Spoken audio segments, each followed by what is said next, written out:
एक बार भगवान श्री राम अपने प्रिय भक्त हनुमान के प्राण लेना चाहते थे। ऐसा क्यों? आज इस वीडियो में आप जानेंगे। मित्रों, टीवी पर आपने रामायण जरूर देखी होगी। रामायण में भगवान श्री राम के जन्म से लेकर उनके वनवास, माता सीता के अपहरण, रावण के वध और अयोध्या लौटने का अद्भुत वर्णन किया गया है। प्रभु श्री राम के भक्त पवन पुत्र हनुमान जी के बारे में सभी जानते हैं। हनुमान जी प्रभु राम के प्रिय भक्त और सबसे बड़े भक्त माने जाते हैं। हनुमान जी ने छाती चीरकर दिखाया था कि उनके रोम रोम में श्री राम बसते हैं। लेकिन एक बार भगवान श्री राम अपने सबसे प्रिय भक्त हनुमान के प्राण लेने के लिए तैयार हो गए थे। इतना ही नहीं, जब प्रभु राम की हनुमान जी को मारने की सारी कोशिशें नाकाम हो गई थी तो उन्होंने ब्रह्मास्त्र का प्रयोग भी किया था। आप सोच रहे होंगे कि हनुमान जी तो श्री राम जी के प्रिय भक्त थे, तो उन्होंने ऐसा क्यों किया था? तो आपको वीडियो के अंत तक पता चल जाएगा। नमस्कार दोस्तों, मेरा नाम है दिव्यांश और आप हमारा चैनल देख रहे हैं gets of haven.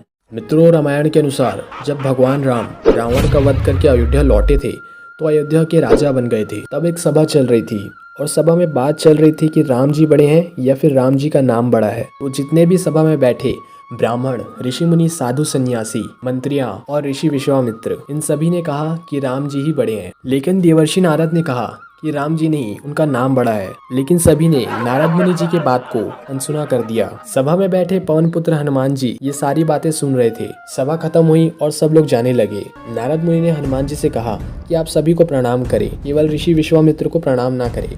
Hanuman ji ने कहा कि ऐसा क्यों? तो नारद जी ने कहा कि वो पहले राजा थे तो उन्हें प्रणाम करने की आवश्यकता नहीं है। हनुमान जी ने उनकी बात को माना और सभी को प्रणाम किया, लेकिन ऋषि विश्वामित्र को उन्हें प्रणाम नहीं किया। लेकिन विश्वामित्र जी ने ये बात को ज्यादा ध्यान नहीं दिया। कुछ समय बाद देवर्षि नारद ऋषि विश्वामित्र के पास आते हैं और उन्हें बताते हैं कि हनुमान जी ने सभी को प्रणाम किया, केवल आपको छोड़कर। तो इस बात को लेकर वो भड़काने लगते हैं कि हनुमान जी ने आपका अपमान किया है। फिर ऋषि विश्वामित्र क्रोधित में आकर श्री राम जी के पास जाते हैं और कहते हैं कि आपके लाडले हनुमान जी ने आज मेरा बहुत अपमान किया है, उसे आप मृत्यु दंड दीजिए। राम जी ने कारण पूछा, लेकिन कारण ना बताते हुए कहा कि आप मेरे आदेश का पालन करें, मैं आपका गुरु हूँ। तो ये बातें सुनने के बाद राम जी ने उनकी बातों को स्वीकार कर लिया। जब हनुमान जी को इस बात का पता लगता है तो हनुमान जी डर जाते हैं।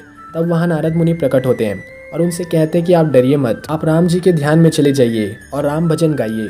तो हनुमान जी नारद मुनि जी की बात मानकर राम जी के ध्यान में चले जाते हैं और भजन कीर्तन करना स्टार्ट कर देते हैं। फिर वहाँ श्री राम और विश्वामित्र वहाँ आते हैं, लेकिन वहाँ हनुमान जी भजन करना स्टार्ट कर चुके होते हैं। फिर राम जी पहले उन्हें साधारण तीरों से मारते हैं, लेकिन हनुमान जी पर कोई प्रभाव नहीं पड़ता। ये देखकर विश्वामित्र उनसे कहते हैं कि आप ब्रह्मास्त्र का प्रयोग कीजिए। फिर ब्रह्मास्त्र का प्रयोग करने के बाद भी हनुमान जी को कुछ नहीं होता। फिर श्री राम जी विश्वामित्र से कहते हैं कि मैंने आपकी आज्ञा का पालन कर लिया है, लेकिन हनुमान जी को कुछ नहीं हुआ, तो इसमें मेरी कोई गलती नहीं। ये बोलकर वो चले जाते हैं। फिर नारद जी विश्वामित्र के सामने आते हैं और कहते हैं कि अब आपको समझ आ गया कि राम जी नहीं, राम जी का नाम बड़ा है। ये कहकर विश्वामित्र भी प्रसन्न हो जाते हैं और कहते हैं जय श्री राम। तो मित्रों, इस तरह से ये कथा समाप्त होती है। अगर वीडियो आपको पसंद आता है तो वीडियो को थम्स अप जरूर दीजिए और चैनल पे नहीं हो तो चैनल को जरूर सब्सक्राइब कर दीजिए, क्योंकि इसी तरीके से आपको आगे पौराणिक कथा सुनने को मिलता रहेगा। ये हरे कृष्णा।